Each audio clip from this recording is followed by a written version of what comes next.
Aujourd'hui, nous allons parler du secret des noms. Bien entendu, correspondant au livre de Shemot que nous allons commencer, nous allons voir la définition de ce que représentent les noms d'une manière générale et d'une manière particulière dans la Torah et dans le livre des noms, le livre de Shemot.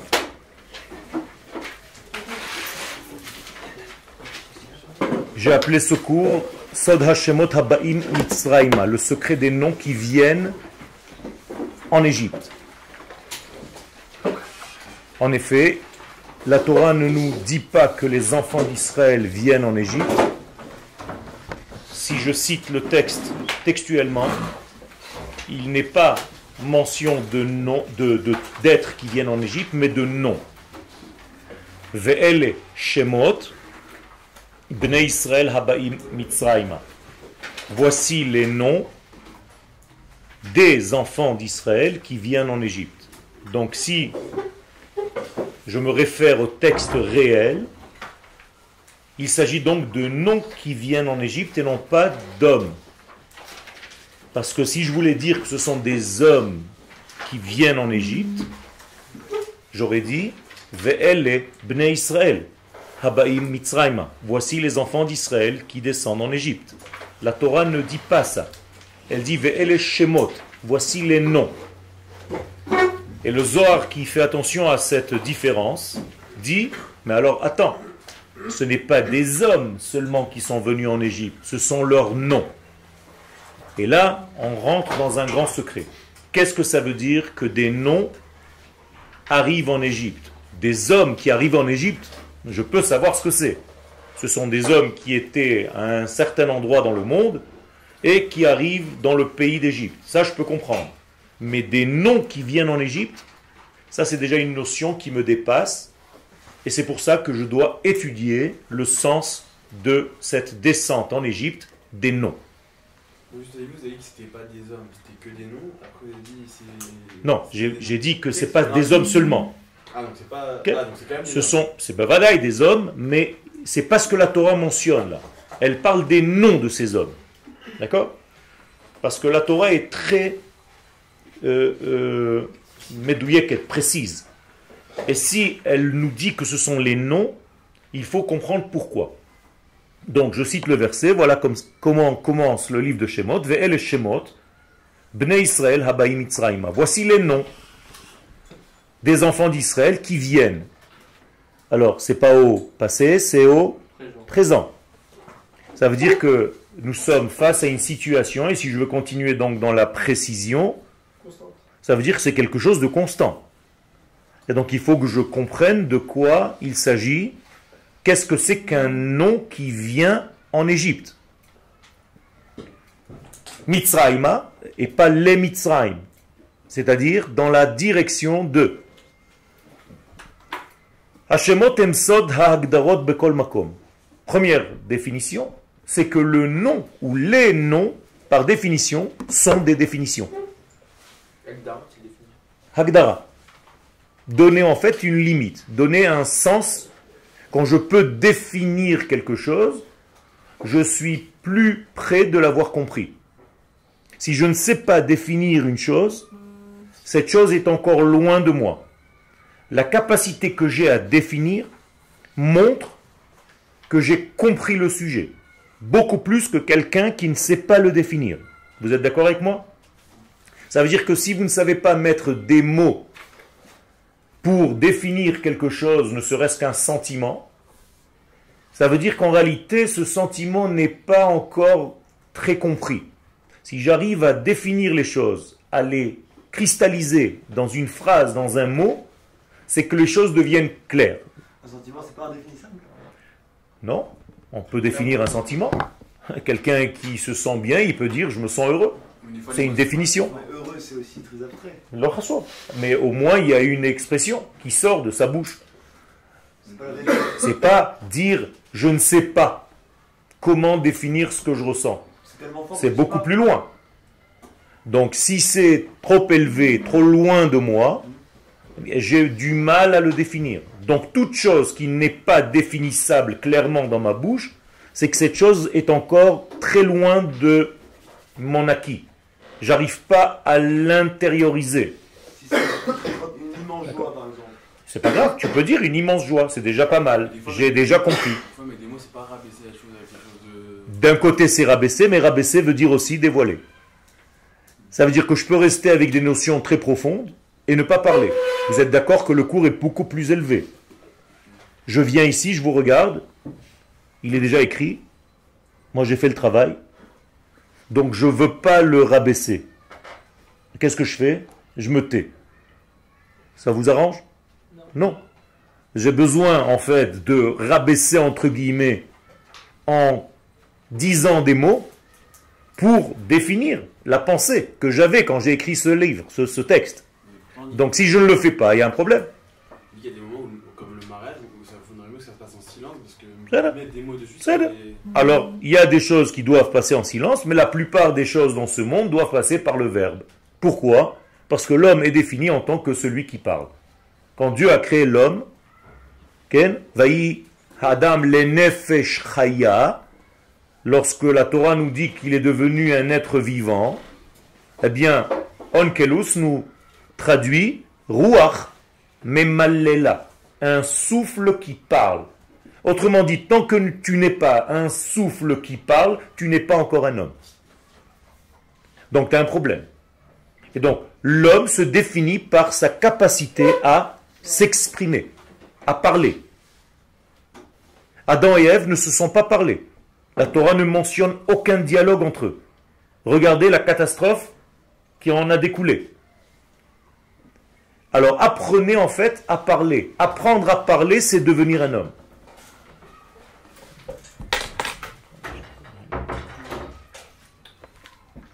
Toda. C'est là? Si elle lui a fait manger la pomme, elle n'a pas parlé pour ça? Non. La Torah ne me raconte pas un dialogue.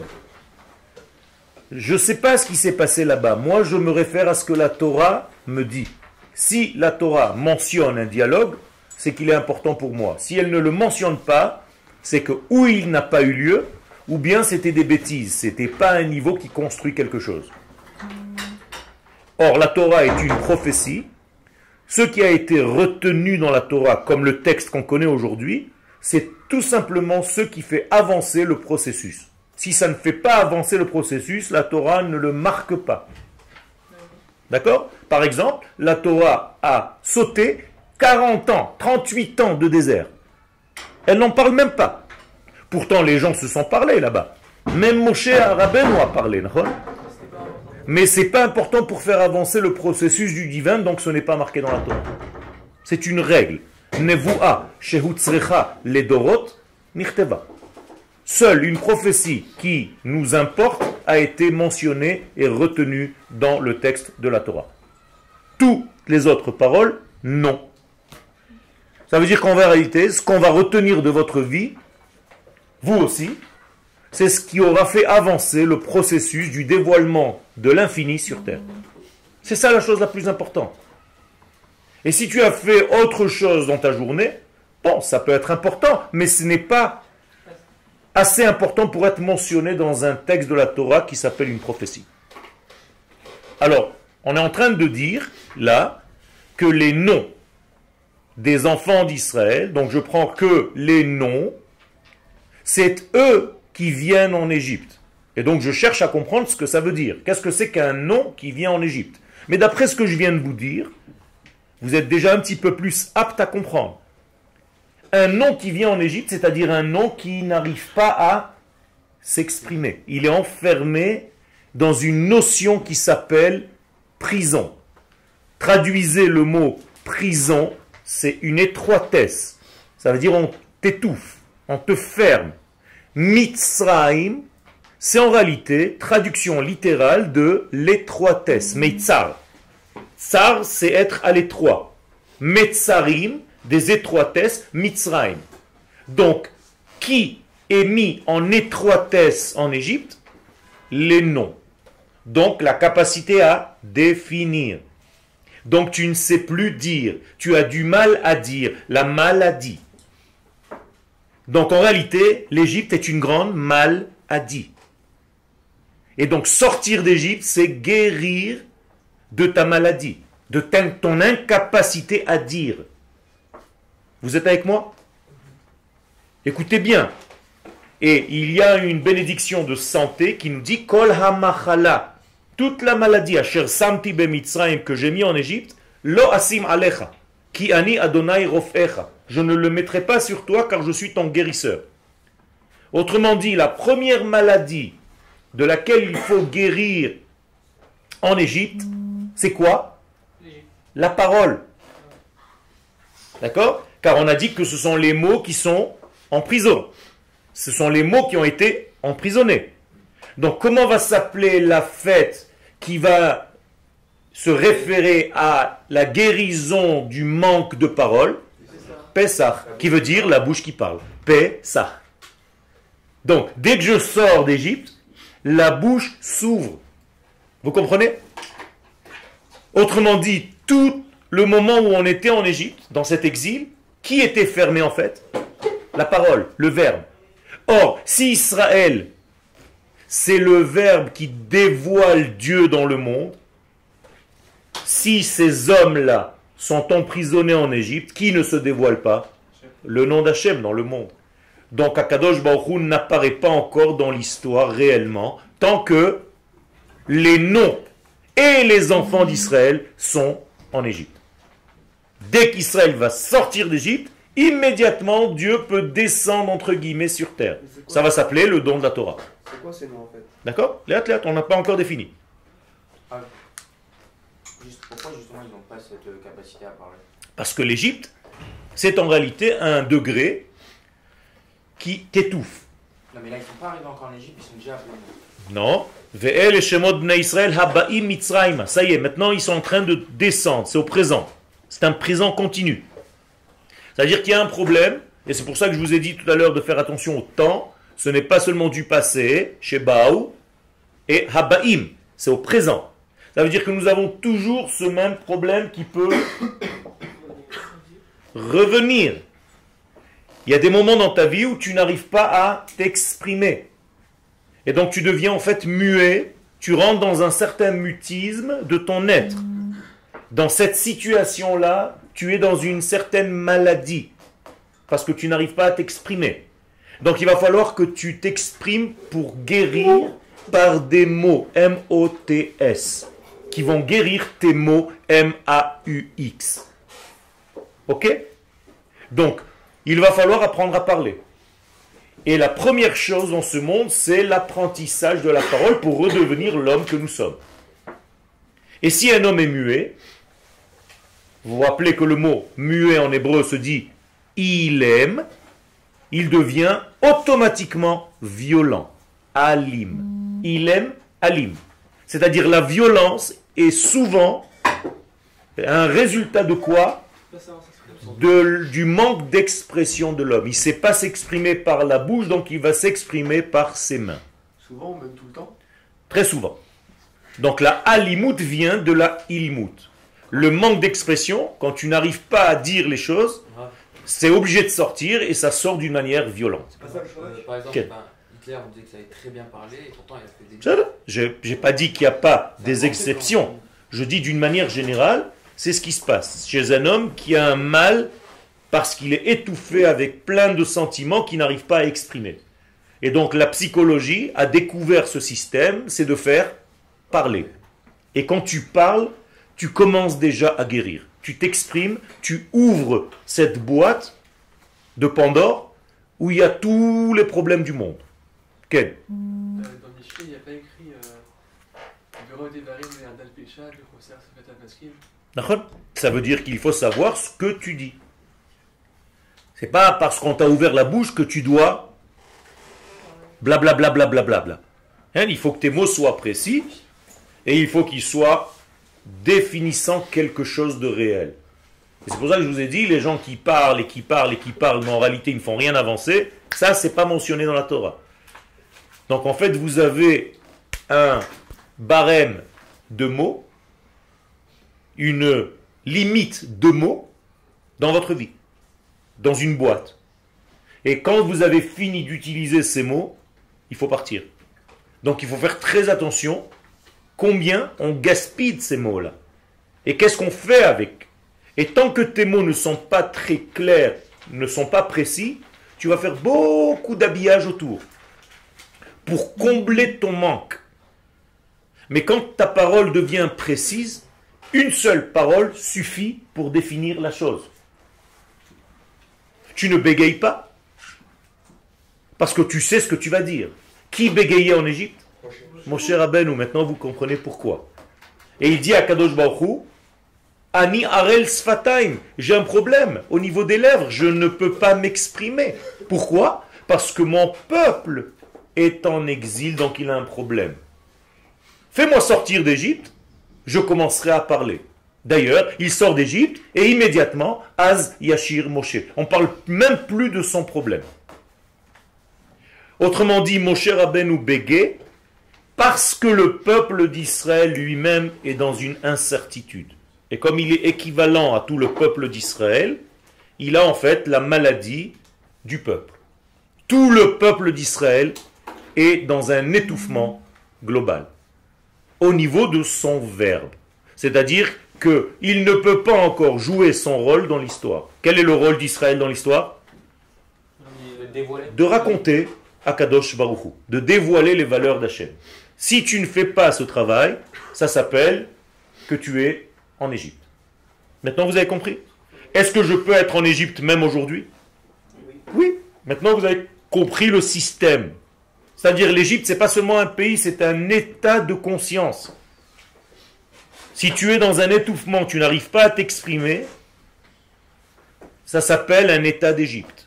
Un meitzar. Et tu dois sortir. Mina meitzar karatia. Fais-moi sortir, j'ai envie de crier. Anani bamerchavia. Et Akadosh Baruch Hu va te répondre. Donc la matzah, comment est-ce qu'elle s'appelle? Lechem Oni. Qu'est-ce que c'est Oni? La réponse. Le pain, pas seulement de la misère, comme on vous l'a traduit jusqu'à aujourd'hui, mais le pain de la réponse. Lechem she'onim alav. C'est-à-dire un pain qui t'ouvre la bouche, qui te permet de t'exprimer. Et comment est-ce qu'on va appeler le livre que nous allons lire à Pessah? Haggadah. Qu'est-ce que c'est Haggadah? Les Haggids, parler. Vous voyez donc que toute la fête de Pessah est liée à la parole, à la bouche. Magnifique. Et toutes les mitzvot de Pessah sont liées à la bouche.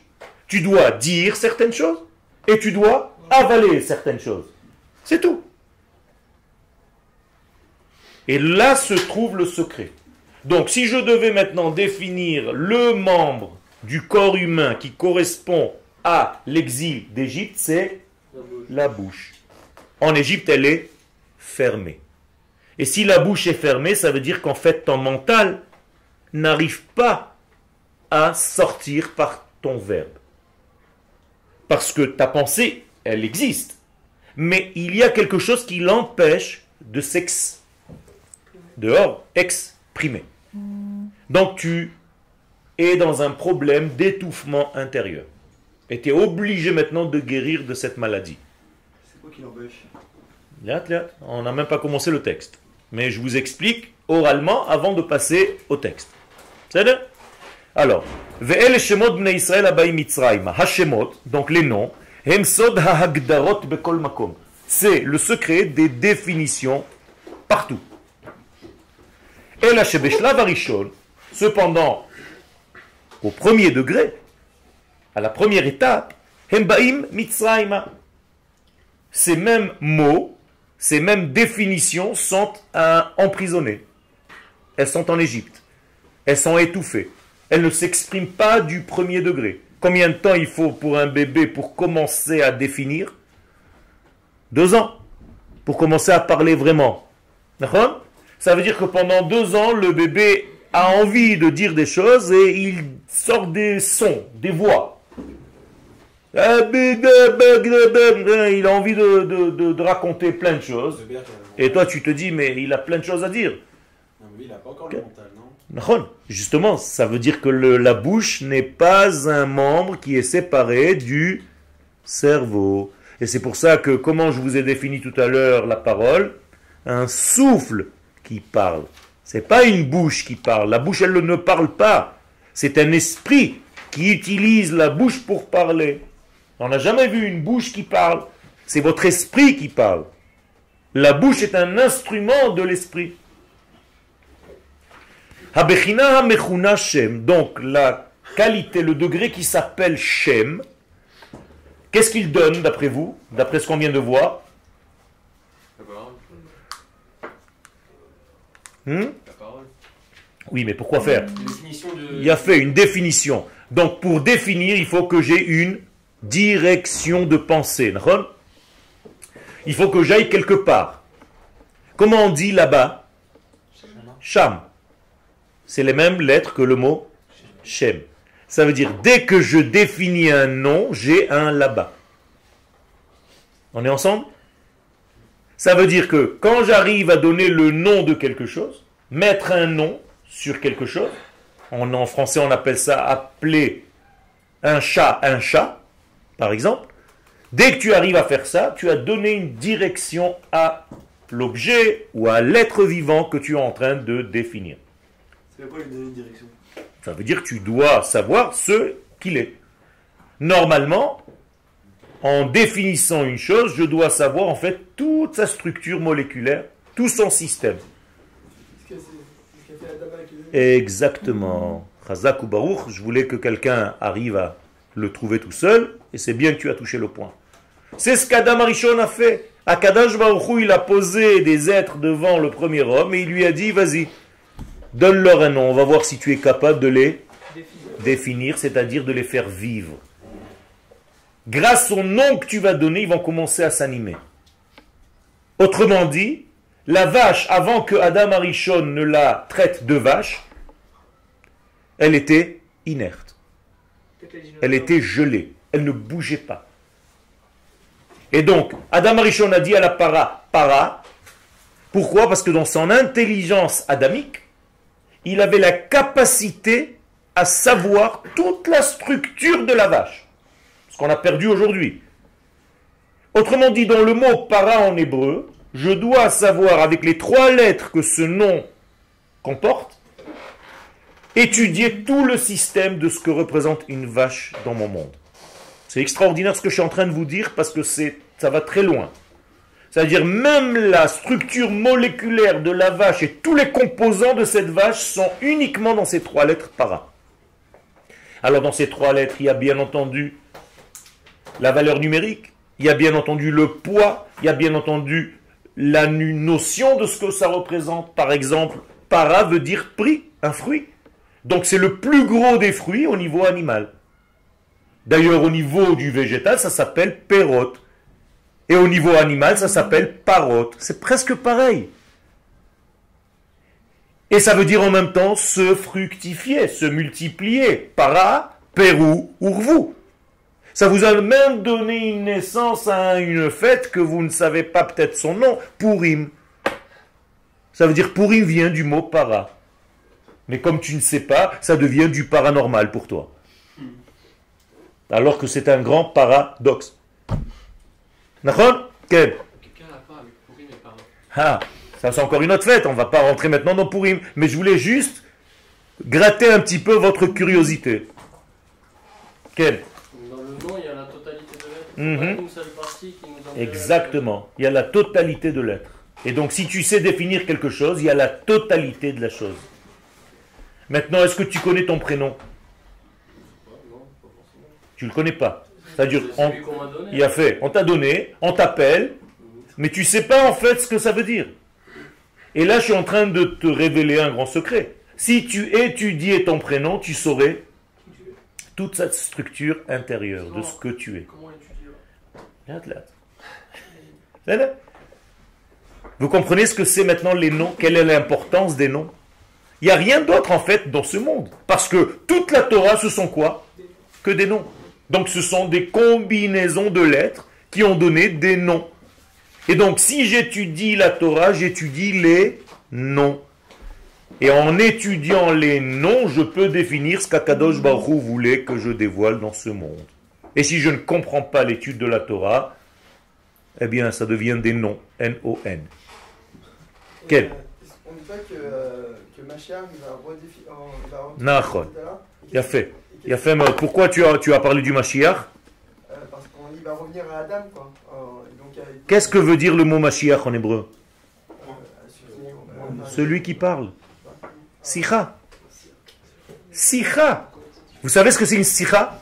Une conversation. Mashiach, c'est celui qui a des conversations. C'est tout. Mashiach. Qu'est-ce qu'il va redéfinir alors? Ah, donc il va redéfinir en fait toutes les données que vous ne savez pas jusqu'à aujourd'hui. Par exemple, dans le niveau de l'étude de la Torah, vous avez l'impression que Purim c'était 1, 2, 3, et maintenant le Mashiach va te dire que Purim ça veut dire 3, 4, 5. Et tu vas te dire, oh là là, j'ai jamais pensé à ça. Ça veut dire que la Torah du Mashiach, en fait, c'est quoi? C'est la Torah de la nouvelle Hagdara, définition des noms. C'est tout. Il va nous redéfinir ce qu'on a pensé être déjà défini. Donc fini. Et le Mashiach va te dire, mais tu n'as rien compris, ou en tout cas, tu n'as pas tout compris. C'est bien? Ah, le Shicha, ça veut dire une discussion? Sicha, ouais. C'est pas avec un samer? Non, avec un sin. C'est bien? Comme Mashiach. Siach. Siach hasadeh. Le langage des arbres. Il y a tout le temps une nouvelle définition ou il peut... Il y a toujours une nouvelle définition parce qu'en réalité, ça vient de l'infini, donc de l'indéfinissable. Alors là, tu touches un point extraordinaire. Akadosh Baruch Hu, est-ce qu'il est défini? Non. Et pourtant, il nous a donné une Torah qui est remplie de définitions, de noms. C'est ça le nom, Ehi Asher Ehi. Il a fait, mais ça veut dire Ehyeh Asher Ehyeh, veut dire pas comme en français, je serai celui qui sera avec une belle voix de Moïse Ken dans le film. C'est pas ça tous ces inyanim.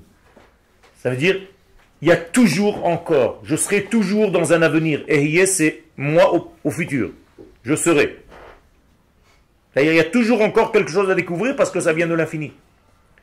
Donc, Shem, Hu, Sod, Hagilui, Ve'abitui, Apnimi, Shel Kol Habriot. Donc la définition de tous les êtres dans ce monde, ce n'est que Shem, qui est Sham. Et donc tu touches à l'essence des choses. Parce que Sham, c'est la racine du mot Shamaim. D'accord? Qu'est-ce que c'est Shamaim? Les cieux, qu'est-ce que ça représente? Les idéaux. Shamaim, c'est juste une expression. On sait bien que ce n'est pas le ciel que vous voyez. Pas que. Ça veut dire définir des choses très élevées. Comment on dit les choses de ce monde? Eretz. Pourquoi ça s'appelle Eretz? Quelle est la racine? Rotse. Ratson. C'est-à-dire tu sais déjà ce que tu veux. Donc c'est déjà beaucoup plus palpable. Mais quand tu es dans le Shamaim, c'est loin. Comment s'appelle l'école de la Torah qui est très très très loin de nous? Shamaï. Maintenant vous comprenez pourquoi. La halakha ne peut pas pour l'instant être comme Beit Shammai parce qu'ils sont trop élevés. Mais à la fin des temps, quand le très élevé va descendre sur terre, eh bien la halakha sera comme Beit Shammai. Ils arrêteront de se chamailler.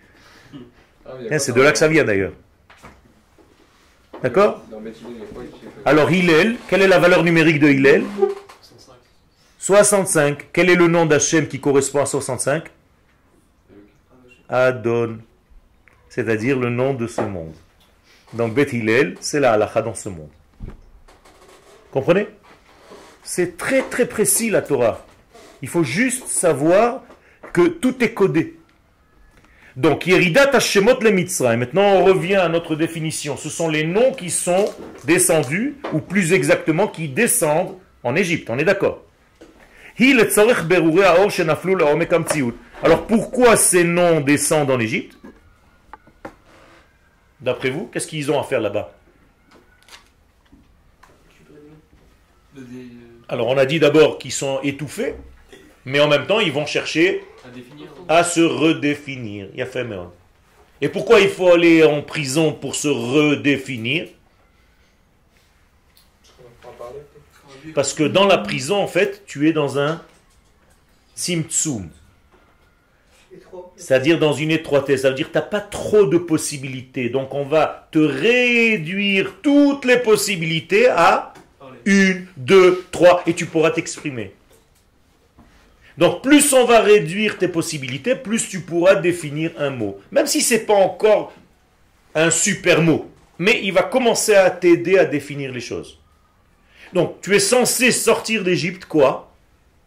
Plein de noms que jusqu'à maintenant n'ont pas encore été définis. Où ils sont tombés dans les oubliettes de ce monde. Quel? Pourquoi il y a eu besoin de cette redéfinition, de ce raccourcissement? Apparemment, il y avait déjà des définitions avant. Nachon, ça veut dire qu'en fait, la faute de l'homme, et maintenant je rajoute une couche, la faute du premier homme, qu'est-ce qu'elle a fait en fait? Elle nous a fait oublier quoi? Les définitions des choses. À tel point qu'aujourd'hui, on dit et on ne sait même pas ce qu'on dit. Nachon, combien de fois tu dis à quelqu'un de sadique, comment tu vas?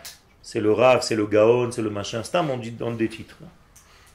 Tu crois vraiment que c'est un sadique? Pour arriver à être sadique, il faut être comme Yosef. Alors, c'est tout et n'importe quoi aujourd'hui. On ne sait plus donner les noms des choses. D'ailleurs, on est tellement à l'envers qu'on parle le verlan.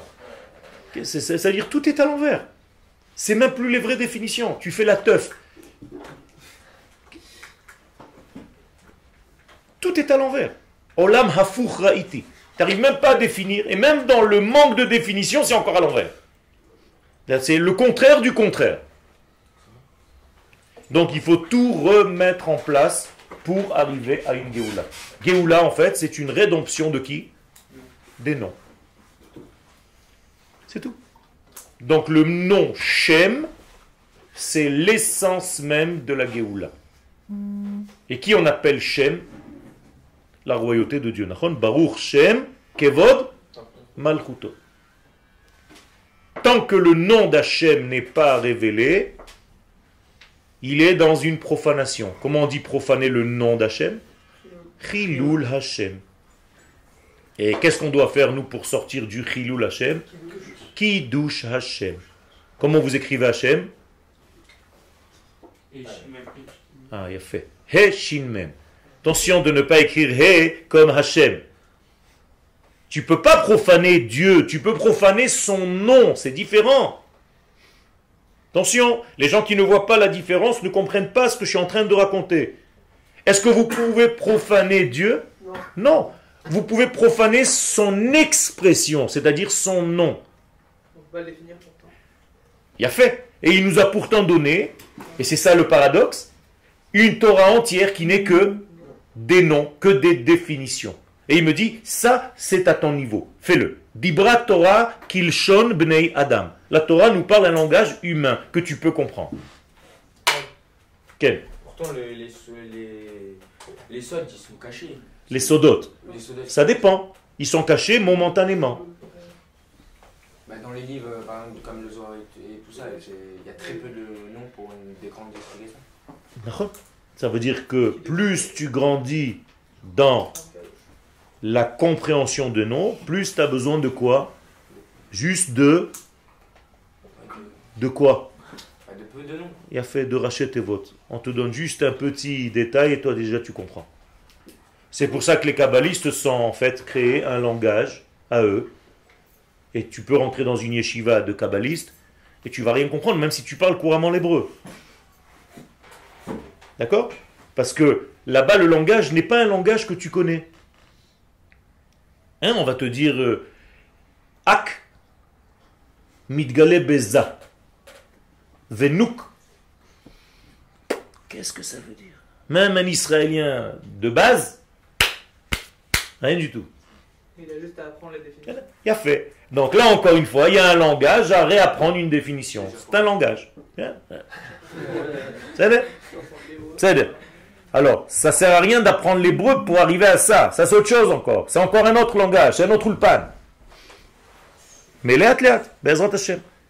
C'est la Torah que Mashiach va venir révéler. Et aujourd'hui, il faut d'abord comprendre l'essence des choses, et c'est ce que j'essaye de faire avec vous ici, pour vous préparer à cette Torah messianique, Bezrat Hashem. Parce que si vous ne savez pas, Bichlal, ce que représente un nom et une définition, et vous vous plongez directement dans l'étude, Alors c'est sympathique, mais tu engranges des connaissances et tu sais même pas la source des choses. Vous voyez donc l'importance du livre de Shemot. C'est-à-dire c'est le premier livre en fait de la Torah où l'histoire réelle commence. Avant c'était de la préhistoire. Donc la véritable histoire commence à Shemot. Comment s'appelle le livre d'avant? Bereshit, c'est-à-dire la tête. Dans la tête je comprends rien. Roche. Tant que le roche n'est pas exprimé en Shemot, je peux rien faire.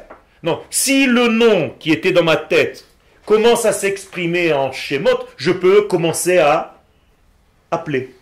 Quel est le prochain livre? Vaïkra. D'accord? Et si j'appelle, je parle, Bamidbar. Et une fois que tu parles, tu peux en fait concrétiser Dvarim. Toute la Torah est là. Je vous vois gesticuler, c'est quoi? C'est un kiff ou... Ça va? Ouais. Ça te plaît? Ouais. Ok. Baruch Hashem. C'est ça le lien de la Torah. Donc faites attention à tout ça. Et ça, c'est le nouveau livre de Shemot. Il y avait une question là? Ken. C'est quoi la différence entre appeler et parler? Il a fait. En hébreu, quand tu parles, tu appelles. C'est ça la force. Et c'est bien que tu aies posé cette question. Par exemple, comment on dit je lis un livre? Anikoré. Basefer. Donc, quand tu lis un livre, qu'est-ce que tu fais en même temps? Tu l'appelles. C'est-à-dire, tu fais appel aux lettres qui sont à l'intérieur de ce livre avec toutes les connaissances qui sont à l'intérieur de ce que tu es en train de dire et tu fais sortir tout ça du texte. Donc, tu les interpelles, tu es interpellé. Et c'est ça l'ikro. En français, lire, c'est pas dire. En hébreu, l'ikro et l'ikro, c'est la même chose. Donc, quand tu sais l'ikro, les mishéou, quand tu sais appeler quelqu'un, c'est que tu en réalité, tu l'as invité, tu as lu son code génétique. J'arrive à te lire, donc je t'appelle. C'est Donc quoi, c'est la même chose? la même chose. Mais en quel différence entre Vaïkra et Bamidbar alors? Alors, et Bamidbar, c'est en fait toutes les formes d'expression. Un Vaïkra, c'est juste une C'est partie appeler, du Dibourg. appeler 1 degré. D'accord. D'accord? Comment est-ce qu'on appelle ça en fait, tout ça? Yetziat Mitzrayim, donc la sortie d'Égypte. Hi chazaratam, achzaratam shel kol otam nitzotzot shel kodesh shel gvulot atov, vachrechen yetzu berchush gadol.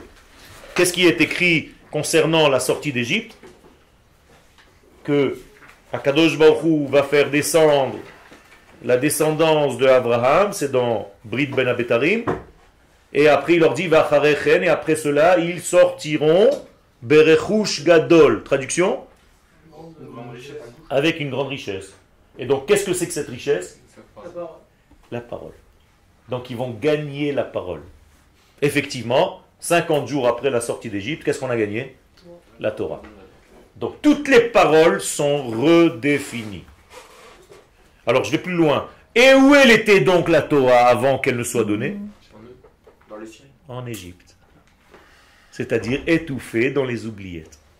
Sortir d'Égypte, c'est donc libérer qui? La Torah elle-même. Et donc on a libéré les noms. Ah, on est la Torah elle-même. Il a fait. Israël, Oraïta, Vekucha Berichu, Chad Behon. Dit le Zohar. C'est une seule et même chose. Ken. Si Dieu il a entendu les d'Israël quand il était en Égypte, Ken. ça veut dire qu'ils pouvaient parler. Enfin, du moins, ils ont commencé à. Non, il y a marqué qu'ils ont crié. Donc, Vaïtzaku, vaïzaku, comme des animaux, c'est marqué en plus. Il n'y avait même pas de parole. C'était comme des animaux qui muaient. Terrible. D'ailleurs, qu'est-ce qu'on demande à Kadosh Baruch Hu le lendemain de la sortie d'Égypte? Qu'est-ce qu'on apporte comme korban? Omer. Le lendemain. Comment on l'appelle dans la Torah? Omer ha tenufa. Qu'est-ce que c'est tenufa? Tenu pe. Donnez-nous une bouche. On n'a pas de bouche. C'est vrai? Et Akadosh Baruch Hu leur dit Pesach. Psaha. Pesach. Vas-y. Quel? Si un Torah, il y a eu la redéfinition de ces noms alors pourquoi ça n'a pas été le moment de la Géoula finale? Yafem Tsuyan. Pourquoi donc le don de la Torah n'est pas l'événement Géoula? Non, mais ça aurait pu l'être. C'est Oui. qu'on a fait le Vaudor après. Non, non, Ils étaient impurs. non, Ils ont pas bu après. non. Non, oui, Qu'est-ce que Dieu dit au moment du don de la Torah? De quoi il parle? La première chose, quand il va leur donner la Torah? Non. Rashi pose la question. Ma Inyan Shmita Etzel Har Sinai. C'est-à-dire la première parole de la Torah, c'est quoi? La Shemitah, c'est-à-dire la terre d'Israël. Donc il manquait la terre d'Israël, on ne pouvait pas encore avoir la Géoula Shlema. Donc voilà ta réponse. Tu ne peux pas avoir de Géoula si tu n'es pas sur ta terre. Donc même la Torah, ce de quoi elle parle en premier, c'est la terre. Et Rashi pose la question, qu'est-ce que tu me racontes maintenant? Tu es en train de me donner la Torah, tu me parles de la Shemitah. c'est pas complet. Ça veut dire que ce n'est pas encore complet. Cette Torah, ces noms qui sont sortis d'Égypte et qui sont en train maintenant de couler sous la forme de la Torah, doivent arriver où? Sur la terre. Pourquoi? Parce que c'est le seul lieu géographique de ce monde dans lequel et par lequel Am Israël va exprimer Akadosh Baruch Hu. Ki mitzion tetze Torah. Udvar Hashem mi Yerushalayim. C'est précis. Je ne suis pas en train de vous raconter des choses. Pourquoi on n'a pas reçu la Torah en Israël? Bien fait. Pourquoi on n'a pas reçu la Torah en Eretz Israël? Parce que si on était déjà en Eretz Israël, on n'aurait même pas eu besoin de la recevoir. Pourquoi? Parce qu'on aurait en réalité vécu la Torah naturellement. Comme Abraham, Yitzhak et Yaakov. On a dû la recevoir parce qu'on s'est éloigné en fait de notre véritable structure intérieure. Il fallait nous rappeler qui nous étions. On aurait pu tout simplement rentrer en Israël. Nahon, vivre la Torah, pas l'étudier, vivre la Torah. C'est une grande différence entre étudier la Torah et la vivre. Pourquoi c'est pas ce qui s'est passé? Parce que malheureusement, il y avait un décalage total. Combien Bichlal sont sortis d'Égypte? 20%. Dans le meilleur des cas, non la Gemara. Ça veut dire 80 personnes ont dit à Moshe Rabbeinu, tu es un embrouilleur. Qu'est-ce que tu nous racontes? Dégage. Bouge de là. Et Moshe, qu'est-ce qu'il leur dit? Mais attends, je suis Moshe Rabbeinu. Enfin, et lui, il dit pas je suis Moshe Rabbeinu, je suis Moshe. Et ils lui disent, mais on s'en fiche, c'est qui Moshe? Imagine-toi, toi aujourd'hui, Moshe il arrive, il te dit je suis Moshe, qu'est-ce que tu fais? Tu lui embrasses les pieds, non? Là-bas, non? Moshe donne un cours à 20h ce soir, il y a des annonces sur les arbres, il y a marqué au lieu de machin, wanted, à tuer. Il y a 2 ou 3 personnes qui viennent au cours. Velo Shamu el Moshe. Ils peuvent même pas écouter Moshe. Mikot Serouach, ils ont tellement le souffle court, mais Avoda Kasha, ils n'ont même pas envie de l'entendre. Toi, tu donnes aujourd'hui un cours de Moshe Rabbeinu au côté, combien de personnes arrivent? Vous fermez tout le machon, non? Quel?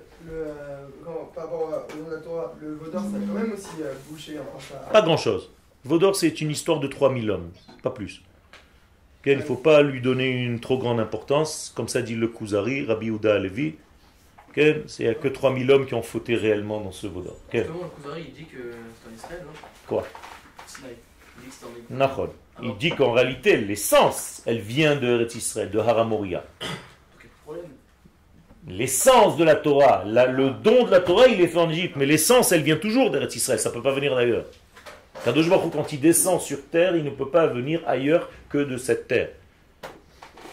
C'est ça en réalité le verbe d'Akadosh Baruch Hu, l'expression d'Akadosh Baruch Hu dans ce monde ne passe que par ce canal.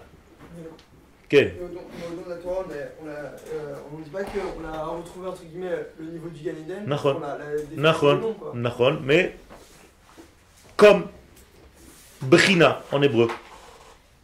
Bechina, c'est-à-dire on a goûté juste. On a goûté, c'est un semblant de. Tu as raison. C'est censé en fait se terminer tout le programme. Rentrer avec cette force-là en Eretz Israël, on termine le travail. Le problème, c'est qu'à chaque fois, il y a un décalage. Et même quand tu as reçu un truc immense comme ça, tu sors du shiur. Là, le shiur, c'est quoi? C'est Matan Torah. Imagine-toi, les gens, ils sortent du shiur de Matan Torah. Qu'est-ce qu'ils font après? Le Vaudor. Comment tu peux faire un Vaudor après un shiur comme ça de Moshe Rabbeinu à Kadosh Baruch Hu, son et lumière? Tu es débile. Ça veut dire qu'en réalité, il y a un grand décalage entre la volonté de l'infini et la capacité de l'homme à être au niveau. Donc il y a toujours un petit décalage.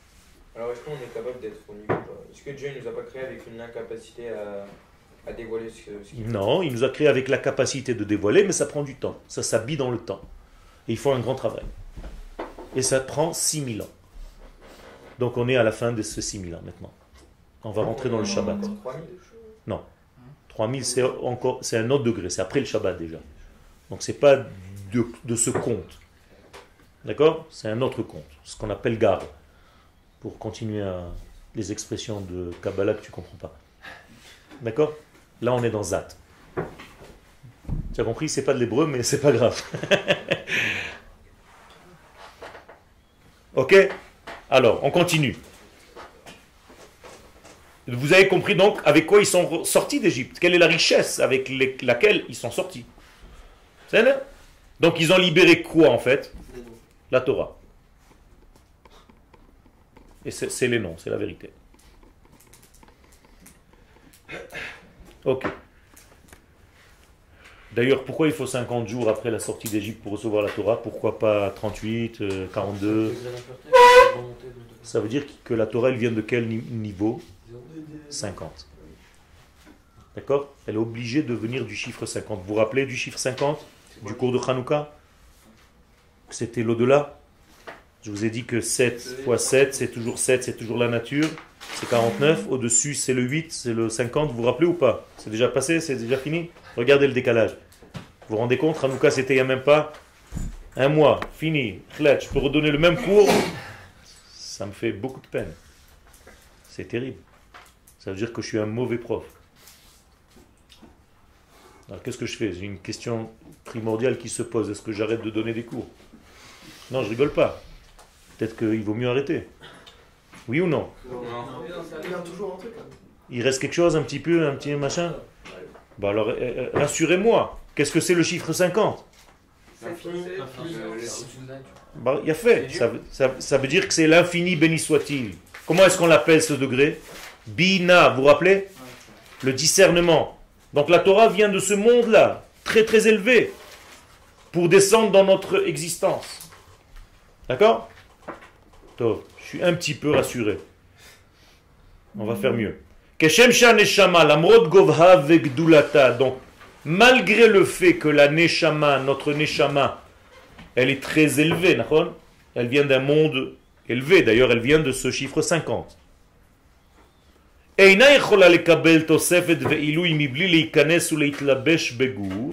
bien, cette Neshama ne peut pas s'enrichir en fait dans ce monde si elle ne rentre pas dans un corps de chair.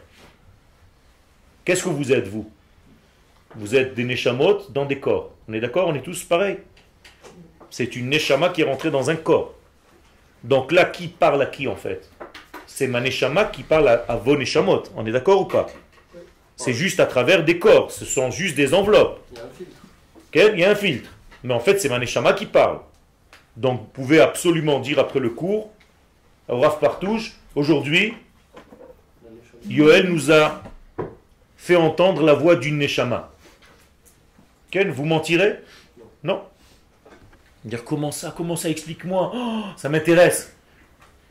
Ben oui, il nous a parlé. Et alors? Ben oui, mais c'est sa Neshama, c'est le verbe qui sort. Là, vous êtes en train d'entendre une Neshama parler. Je sais que ça fait peur. Mais moi aussi, quand vous me posez des questions, c'est des Neshamas qui me parlent. À chaque fois, je me sauve. Pourquoi on est rassuré? Il a fait parce que c'est encore dans un corps, encore et encore. Et donc, on est rassuré, calmé, parce qu'il y a un Tzimtzum. Donc, la réponse de tout à l'heure à ta question. Dafka, précisément parce qu'il y a une enveloppe, ça nous rassure, on est tranquille.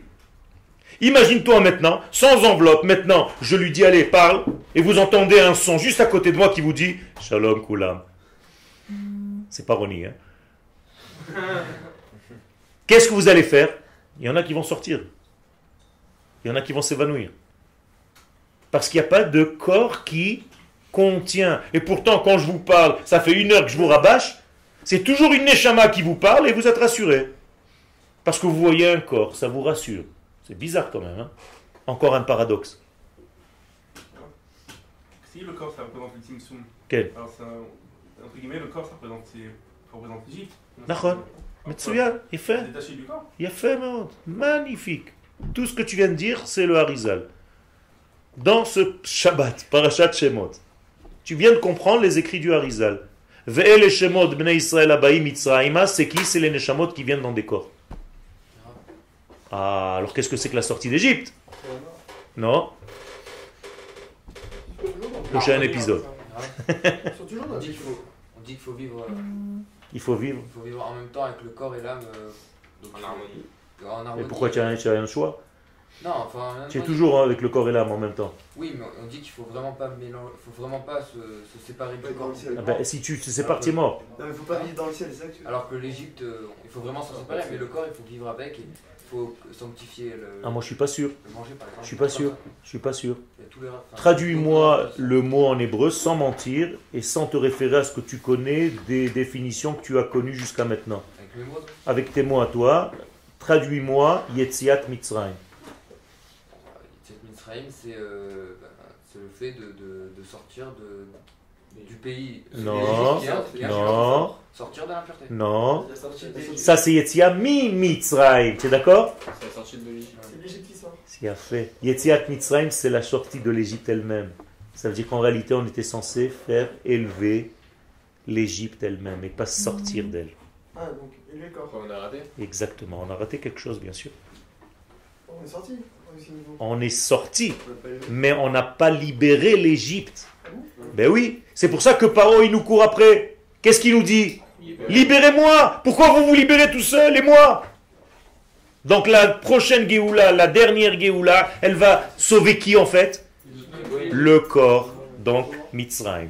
C'est pour ça qu'aujourd'hui on est dans une libération du corps, c'est ça la nouvelle Géoula.